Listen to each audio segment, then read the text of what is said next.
than I intended to be. So how are you guys doing? How's everybody going? Doing? Just give me a thumbs up. Going well? Well, let me don't all chime in here, especially with your microphones off. So I've been very happy with progress this term. I have almost 90 students this term. College has taken serious advantage of me, but I haven't minded actually. And I've been very pleased with efforts on the part of students, especially given the time and the context. You're getting really a lot of stuff thrown at you that we've never seen before, basically. With COVID and actually the stresses of politics. I mean, there's all kinds of factors that are sort of being sort of getting thrown at us essentially. So I think you're all doing really pretty good. So I'm going to give you some information today about assignment 5 and maybe some general guidance about finishing out the term, and answer any questions that you might have, and that you might have basically, and then I'm going to send you on your merry way to. I guess you're leaving town next week, right? Is that the plan? Or are some of you on campus? I don't actually know that for sure. I have students all over the world this year. So never mind about that. So some students are on campus and they're leaving next, at the end of Wednesday of next week, and then the last session is remote. But you're all remote. All right, well, I've got a little PowerPoint that I want to go through, and then I'll answer any questions that you might have. And you can interrupt me in the PowerPoint at any point along the way. Feel free to do that. And then we'll be on our merry way. All right, just so I know that you can hear me. Let's see if the slideshow will start.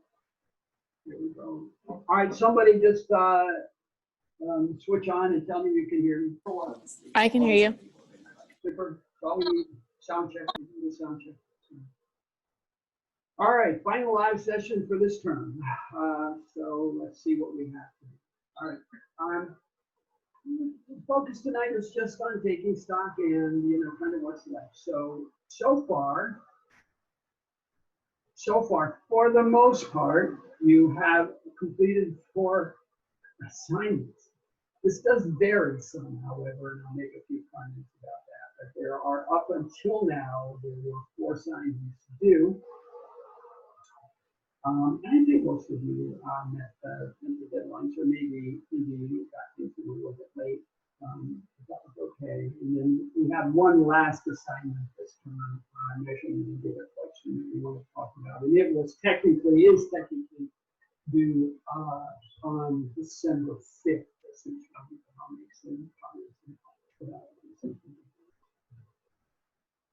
In fact, I'm going to make the comments right now. I can remember where I have them. So most of you know by now, many of you know that I'm pretty relaxed about enforcing assignment and discussion deadlines. Basically, I'm an assignment more than discussion. I just grade discussions than most everybody needs. Certainly, there's some variability in assignments. So I've been a little bit relaxed in enforcing the deadlines. But I have to tell you that just to remind you all that I need to base your grades on work that you get completed. And there are 5 assignments that are due, and a number of discussions that are due. And pretty much you get credit for live sessions, and because we didn't do the consultation weeks because I have so many students, you get credit for those. So the credits that you're really earning points for are live sessions and assignments and discussions. Really, I've been very pleased with the quality of all the assignments and discussions. Honestly, paying attention to it doing what you want to do. So I did look over my grade book today for your section, which I look at it all the time, and there are a number of what I call holes in my grade books. In my grade books, holes in grades. This could be a long session tonight. Holes in grades, basically. And what that simply means is that some students haven't been able, for one reason or another, to complete things when they were due. Essentially. So I need 5 assignments from you if you're going to get full credit for the class. And those assignments need to be to me, those 5 assignments need to be to me by December 5th. So I adjusted all of the Dropbox dates. I believe I got them all. If I didn't, somebody out there is going to email me and tell me I missed one. I appreciate that. I'm pretty sure I got them all. The assignments 1 through 4, basically, I extended to December 5th just to accommodate the fair number of students who are not able to get them in. So I need to have those all done. I hope I'm making sense here. It can be more straightforward. Do not email me an assignment. I won't read it. I mean, I may read it, but I need to have it. I need to have it submitted to Canvas it as a part of the class record. Essentially, I use a grading program called SpeedGrader that some of you know about. Essentially, and it helps me keep all of your work in one spot that I can get to and look through and comment on and use the grading rubric to give you links and all that sort of business. Essentially, I don't honestly know what it looks like on your side, but it's definitely where I do all my work with you and give you feedback. So, so the point is, don't email me assignments. I have students that do that only once in a while, typically because the Dropbox dates were inaccurate. So I hope I'm making sense here. I want to be clear, just one more time, assignments are due, all assignments are due on December 5th. If there are situations that some of you may be finding yourselves in, and I know some, not necessarily all, where things are still uncertain in your placements about just what it is that you need to do. I still need to have you do an assignment, and we need to negotiate what that assignment will be. Essentially. So if you know that you're not going to be able to do an assignment, say 3 or 4 or 5 for some reason, then you need to contact me and figure out how we want to proceed. I hope I'm making sense. So just a handful of students are still struggling a little bit with situations, placement situations, and project planning. So does that make sense? So I think some of you can, you'll know where the holes are. I'm sure you've got to look at all your classes and things that are due. So that's my expectation. Any questions about that?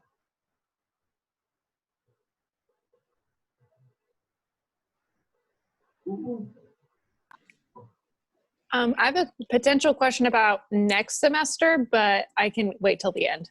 Yeah, why don't you wait till the end actually? Okay. And discuss it then. Sure, that'd be a nice summary.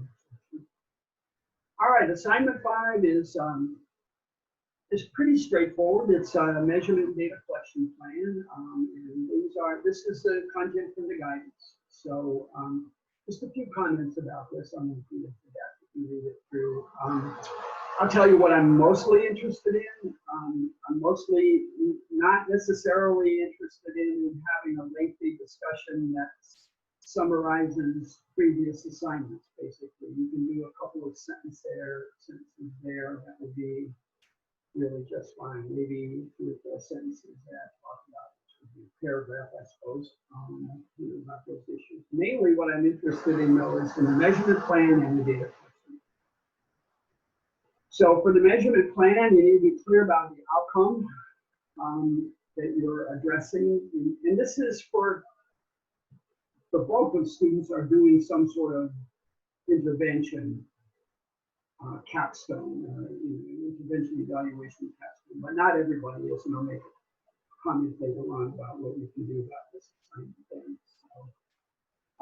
So what's the outcome? And I want you to have some discussion about the measurement tool that you can use. An existing tool or a standardized, like a standardized scale, or will you develop one of your own, like an individualized rating scale, or a survey questionnaire, or a retrospective questionnaire, that sort of thing. So I'd like to have you have a discussion about that. And you can see some of the notes there. If you're using an existing measure, provide some literature about how it was developed by whom, some of that stuff. I'm honestly not going to be killer about that.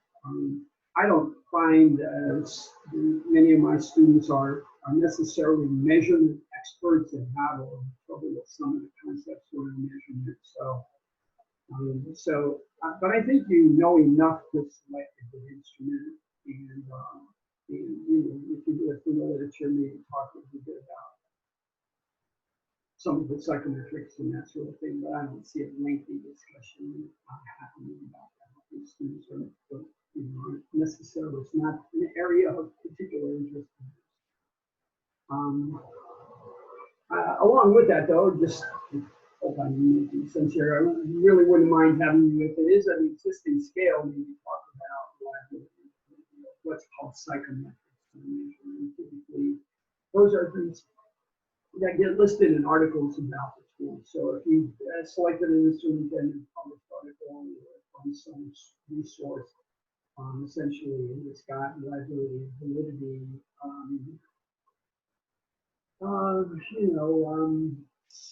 results, share those basically. But again, I'm not going to be highly critical of your expertise in writing about reliability. I actually write articles about reliability and validity and how difficult they are to achieve. But hopefully by now, and I think some of our content, definitely in your readings, if you can stay caught up on the readings, essentially there's a fair amount of discussion about reliability. Both textbooks have nice discussions about these things. So it isn't like you need resources. And finally, some rationale for your decision to choose the measure. How does it fit? Usually when you think about an outcome instrument, you think about it relative to a client or a client group. The kids or the adults, or they maybe have some kind of disability, cognitive or other kind of disability, however it would be. There needs to be a little matching process about the measurement tool that we use and the context in that are actually filling it out. The simple things like reading levels, in the school, elementary school, sometimes really well. So, just a discussion about that would be helpful. And then finally, a discussion about how you're going to go about data, collecting data. And this will be pretty much implied in your evaluation design. Honestly speaking, I'm going to give you some real simple and straightforward examples about how this piece is fit, essentially. So you can see when the data collected, where, who, situation, instructions, that sort of thing. And then maybe some barriers or challenges. Sometimes if you're doing single case designs and you've got a difficult client, the client may push back on it, maybe resist it. I don't know, there are all kinds of things that come up. Can come up, and they're pretty specific to your situation. So when we talk about relationship challenges, just think about the context. So again, this is really, this is not stuff you're probably like the rest of the stuff that you're necessarily used to writing about or reporting on. So just do your best. I've sort of figured out how to read your assignments basically, and can usually unravel things.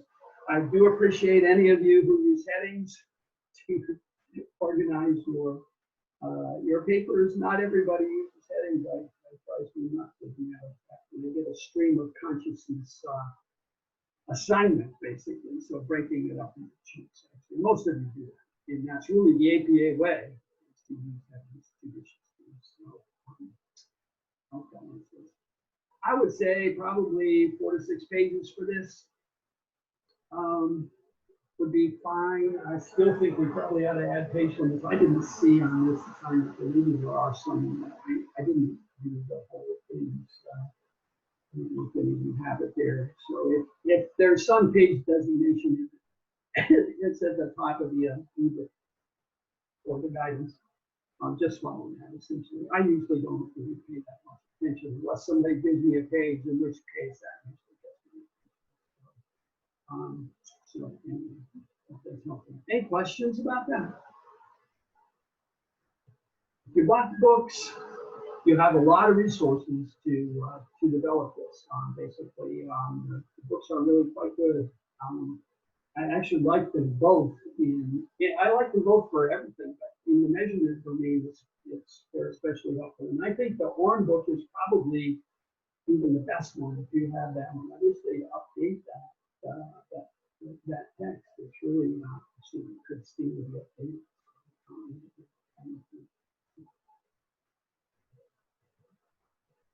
All right.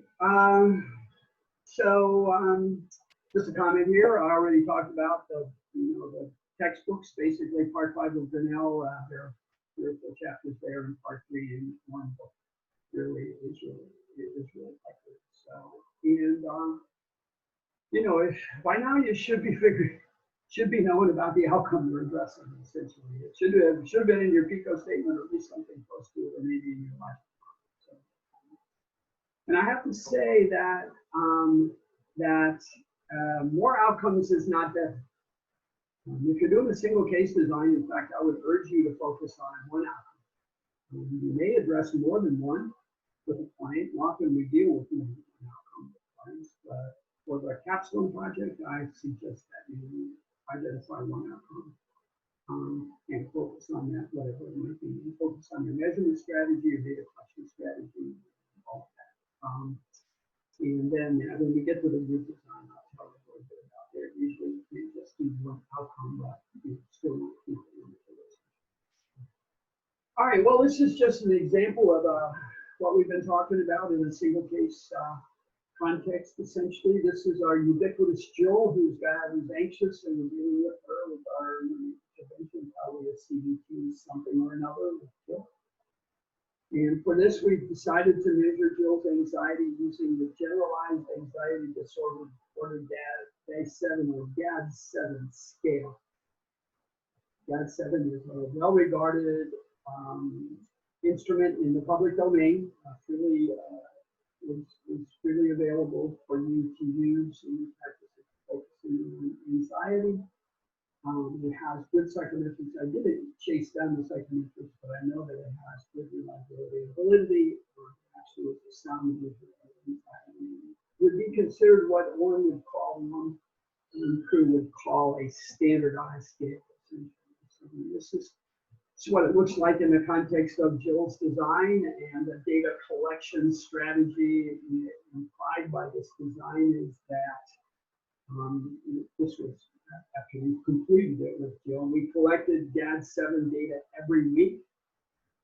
And we would have actually been even more specific about our data collection plan. For example, we would have Jill fill out the GAD-7 before each of our weekly sessions, and we would have her do it in the same place without distractions, without conversation, controlling biasing effects essentially for her filling this out. With the GAD-7, it should only take just a few minutes. This is what the GAD-7 is. Essentially a set of 7 questions that measure, that assess various dimensions of anxiety, generalized anxiety, essentially. The scale is not at all several days, half days, maybe every day. So it's a frequency of occurrence scale, and you can see that. Score values that go along with are 0, 1, 2, and 3. So a low score if you were not if you weren't anxious at all. That's possible in this day and age. It would be a 0, and the high score would be a 20. Very straightforward, and you can see that shows up over on this here. So this would be 21 would be the high score. So Jill came in at very high scores essentially. That makes sense. Straightforward. One outcome for Jill, basically. Maybe you're going to be working a little bit on something else with her, but I'm urging you for the capstone. Excuse me, for the capstone, just focus on one outcome. You can do more if you want, but I'm just saying for me, you could also use an individualized rating scale. With Jill, if you decided that you didn't like the GAD-7 and it wasn't quite fitting with Jill, and you thought there were maybe some other ways to anchor a rating scale for her, you could actually have created a scale rating from low, not at all anxious, to high, very anxious, with various anchors along the way. And you could have it be a 7-point scale.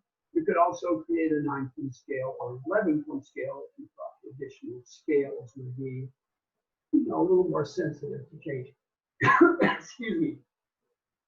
There's a very nice chapter in the ON book about how to create individualized rating scales. And actually, they're quite helpful in practice. Some of you who are going to do this in your future practice, you want to hone your skills doing it. So if you can't do a standardized instrument, you would do a homegrown individualized rating scale that you would actually create.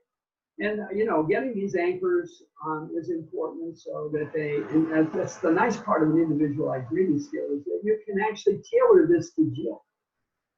Maybe there are some anchors descriptions here that are really particularly relevant to Jill's expression of anxiety, essentially. So you could really tailor that. In fact, you could tailor it with her. So how can we measure your not at all anxious to really high anxious along what does it look like? Hopefully making sense. Individualized rating skills are correct. Okay. And this is just an extension of individualized rating, or using GAD-7 with a group of people. Say Jill's in an anxiety group. So essentially, what you could do is collect scores every week for Jill, Tim, Liz, and Chris, basically, and track their trajectories. This is actually quite a nice little. This is an A/B design, baseline intervention design. Very nice, very tight. And actually, I've had students do this when they've done therapeutic groups. So it's really not a bad deal. So that makes sense. Any questions there?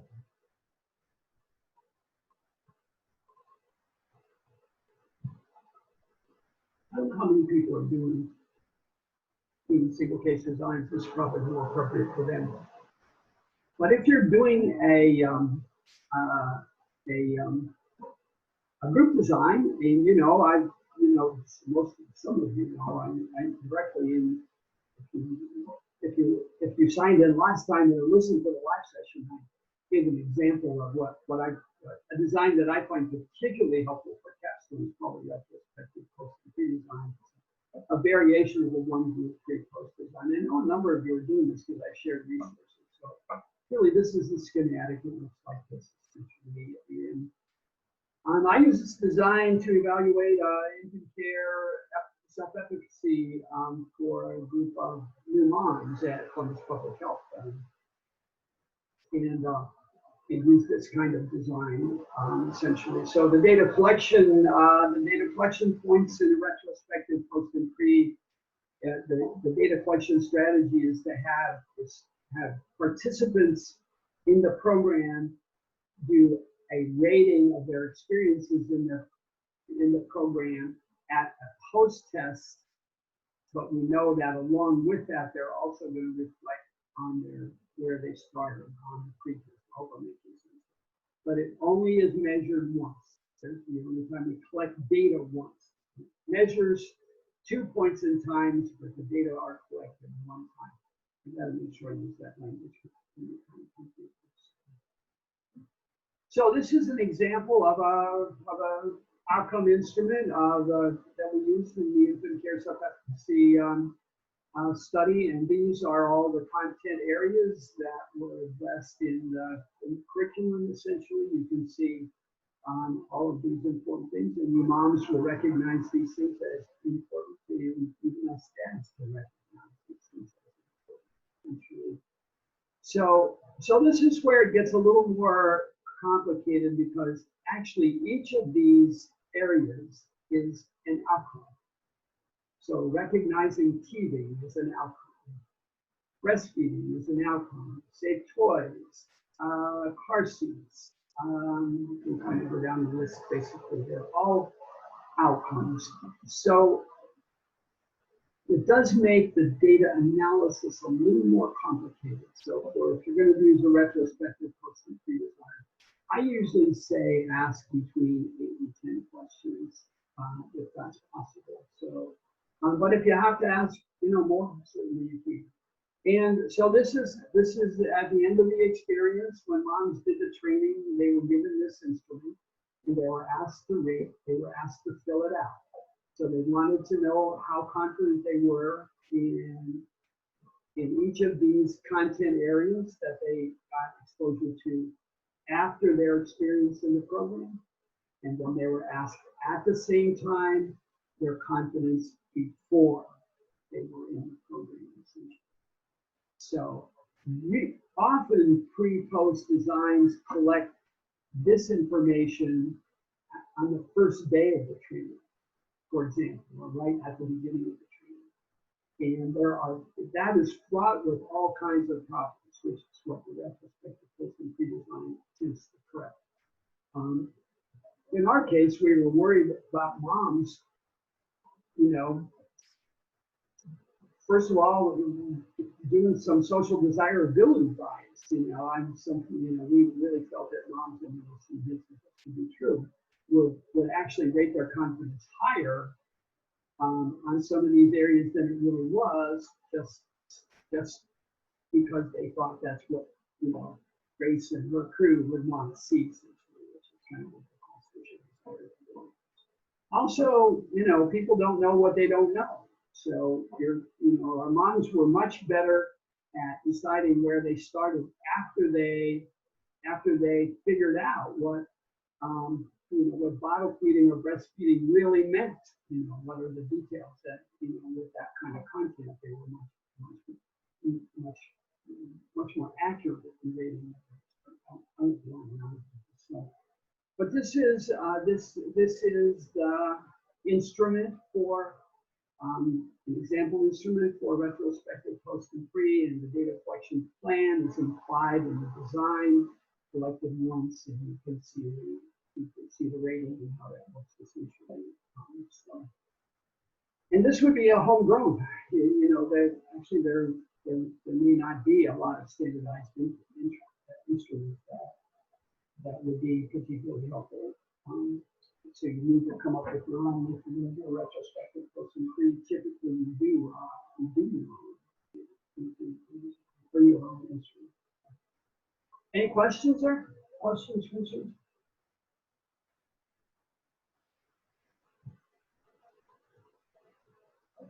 So a couple of things about copyright. I have some questions about that. Sometimes scales are copyrighted if they show up in an article and they've been published. It's very clear that they're copyrighted. Then don't use them often, though. People will print an article, print a scale in an article and never say anything about it. And usually, if an author includes a scale in an article yet doesn't say anything about it, usually authors don't mind if that scale gets used.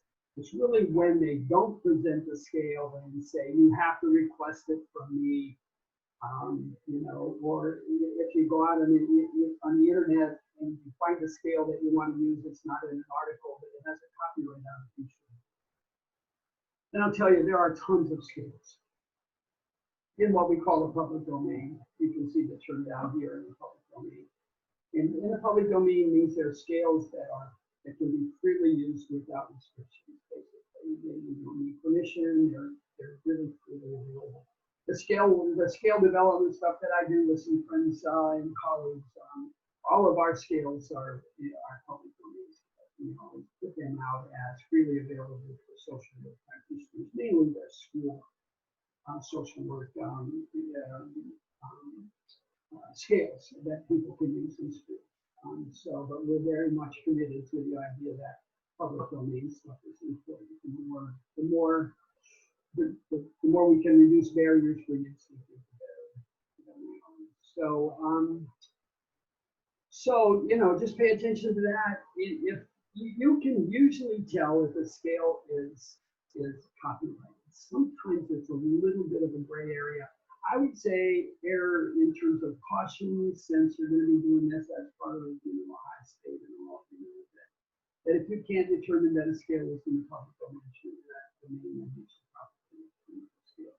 And if it creates some problems for you, get in touch with me. I love looking for scales. I do it all the time. Students all the time, or have in the past find scales that you can just let me know. I'm a little bit afraid that might cause me avalanche, but I'm happy to help if I can. This is an example of a set of scales. Actually, I just threw it in because it's kind of cool. So Dawn Anderson Busher at the College of Social Work at Ohio State has a set of scales. I actually worked with her on these scales as a part of her.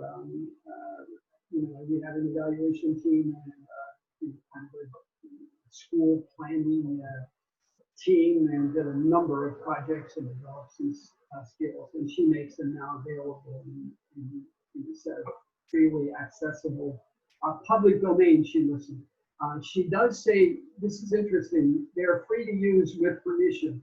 I don't actually know what that means, basically, other than she likes to have, wants to know who's using them, essentially. So I would, if you find a scale, these are some scales that are in the compendium. Basically, there's a scale called academic motivation. I just wrote an article about the scale. I had a bunch of data in the books to send an article about. It's very interesting. So it's a good scale if you're in schools, basically, and you're interested in academic motivation, school connectiveness, that sort of thing. So tons, honestly. Maybe you know this by now, and if you don't know it, you will know it soon if you do some due diligence on your capstone, measurement assignment, or the measurement assignment. They're really very customized. In fact, there are two. Overwhelming. So anyway, I hope I'm making sense. I'm babbling a bit here, but I just wanted you to know that there are lots of scales that are in the public domain that are really available. Any of you are working in schools, and I know some of you are. This is certainly one compendium. I actually have a compendium that we compiled in a project that I worked on in the College of Education, some scale, some risk and protective factor measures for use in schools that are actually good for kids. So they're freely, absolutely in the public domain. They're a little bit like Dawn's work over, kind of overlap, but I'm happy to send those to you. If you'll send me an email asking me for that compendium of scales, I'll send it. I don't know, they're 30 or 35 scales. And, really quite good, and cover a wide range of topics.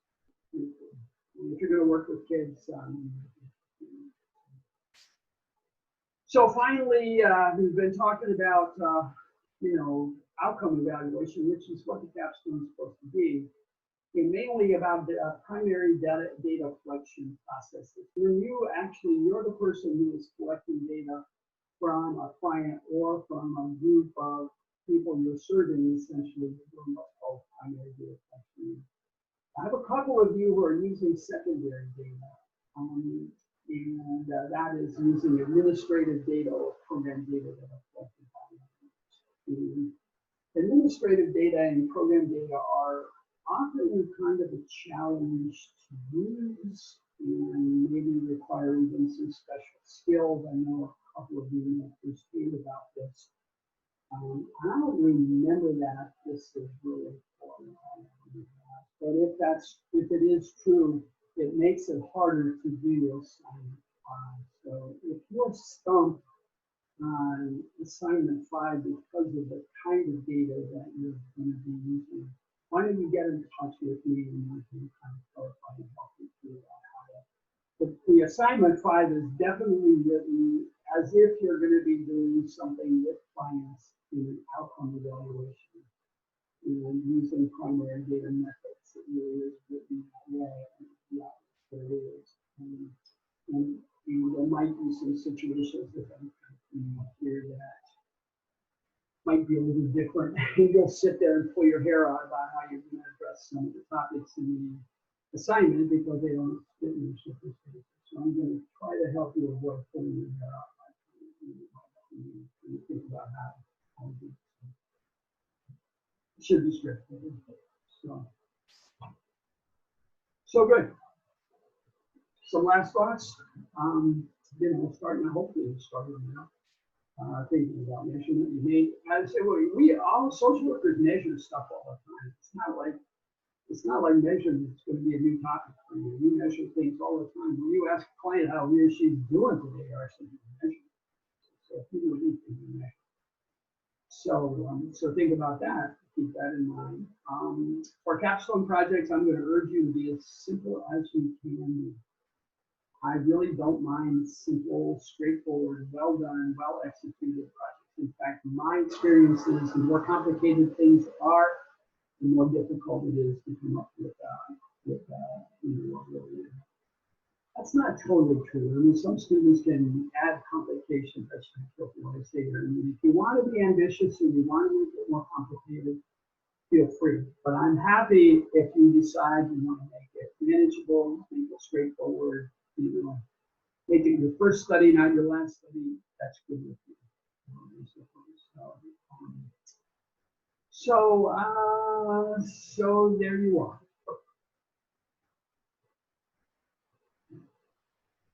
All right, I think I say that every time. Questions? Let's go back over and see if anybody's there. Good. Hey, you didn't leave. All right, come on and tell me, hi Jackie, hey Erica, hey, I can hear you. Africa. Hey, Asia did Africa. Where's Asia? I'm sorry, you're cutting out, but I think you said my name. Yeah, Africa. Asia did Africa. Any questions? Who had a question about next term? You guys are kind of low at. It's late, huh? You can go watch Netflix. So what? Who had a question about next term? I had, I guess, 2 questions.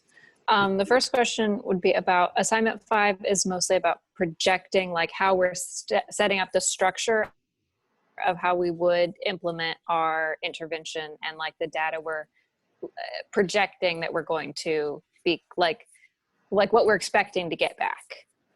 Actually, it's about how you're going or are we you're going to measure your outcome.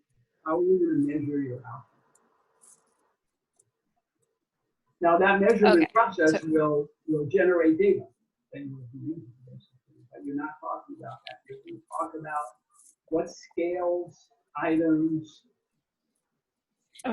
things are going to be, rulers you're going to use to measure. Yes?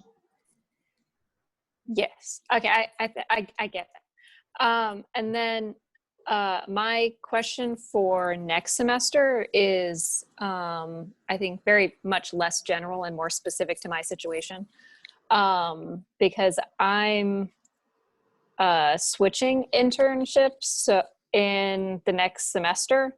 So I didn't know if you had any suggestions for how to kind of hit the ground running with a new internship and like what kind of projects I should expect in the next semester. I don't know. It happens every now and again. I have students who end up in that situation where they do assignment 1 through assignment 5, in one context, and basically end up in another context. So, all right, let's do this. Finish assignment 5 as if, right? You know, just Yeah. play it out the way you're playing it out. Yeah. basically. And then make sure you contact me and remind me of this conversation early on next term. You don't have to do all the 5 assignments all over again, but I need to you need to think a little bit about how you're gonna do all the work that you did this term, next term, so that you can end up with a good project. I hope I'm making sense there. Am I making sense there? Yeah, no, I mean you are. I know it's not a great position to be in, but I just kind of wanted to kind of get your perspective on the best way to kind of go at it to be ready for next semester. Happens all the time. When you're ready to have this conversation with me about when you know where you are and what's going on and what it looks like and what are the possibilities, when you're ready to have that conversation, and I want you to get in touch with me as quickly as you can so we don't lose any ground. Because really, literally, all the planning that you did this term doesn't matter. Sounds to me like, right? Am I right about that? Yes. Yeah. Yes, correct. Hey, it happens more than I like. You know, things don't work out. I'll tell you where else it happens. So you might be, I can't remember if I have too many hospital placements. It happens in hospitals.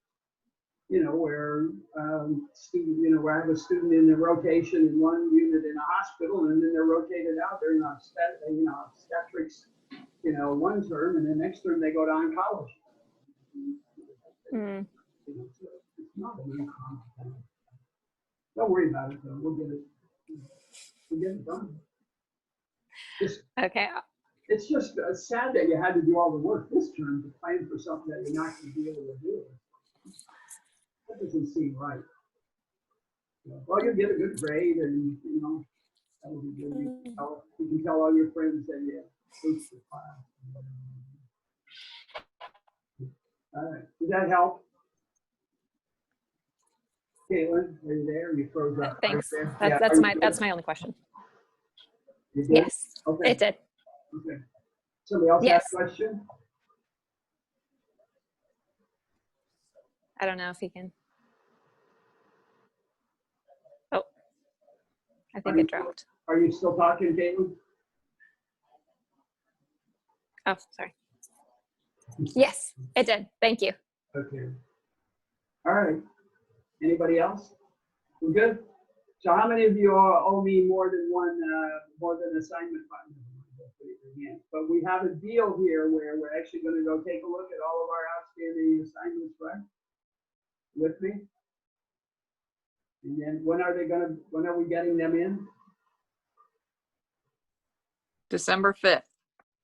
Thank you. That's all it took was one person telling me the correct answer on that. So if there's some circumstance that is beyond your total control, then let me know. But what I'm trying to avoid at all costs are incompletes. The chances are, if you didn't get everything in, you wouldn't get a failing grade. You would just get an incomplete. And I'm not sure how that applies to next term. There's supposed to be a continuation. So, I don't like doing incompletes unless that's I think I don't know. You guys do a tally, figure it out. And if you need to have a conversation with me, what do I say? Call me. All right? I think I'll definitely be calling you at some point soon. All right. Well, I was hoping you would. It's about time. I know. It's been about 4 weeks, I think, maybe since I called you last, but it's been interesting. Okay. All right. Well, fill me in. You don't have to bury your soul now. Yep. I'll have to give you a ring. Okay. Anytime I'm around. If I don't pick up, just tell me when I can call you back. Okay.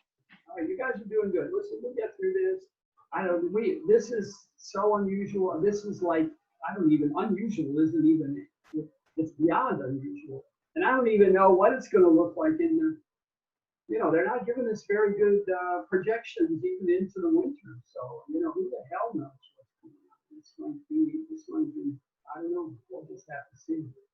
But we'll be flexible. And what do social workers do better than anyone? drink. Adapt and Oh, no, adjust. they don't drink, that's not true. Yeah, they problem solve, right?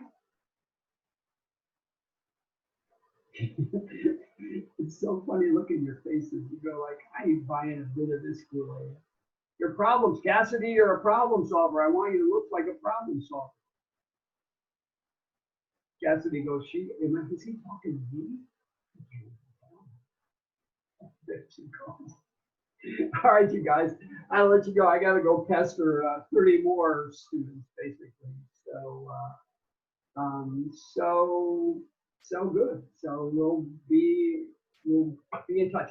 So what are we gonna do? Wear masks? Yes. Social distance? Yes. Stay in? Yes. Don't have holiday parties? Yes. I'm kind of going down the list of things. So yeah, all of those things basically. Stay in and stay safe, and let's just get through this. We can all survive it, and enjoy a new administration coming in. But that's totally for another day. So see you guys. Take care. I'm gonna sign out. Stay safe out there. Get in Thanks. if you need to. All right. All right. Good night. Bye. Thank you. See you guys. Bye.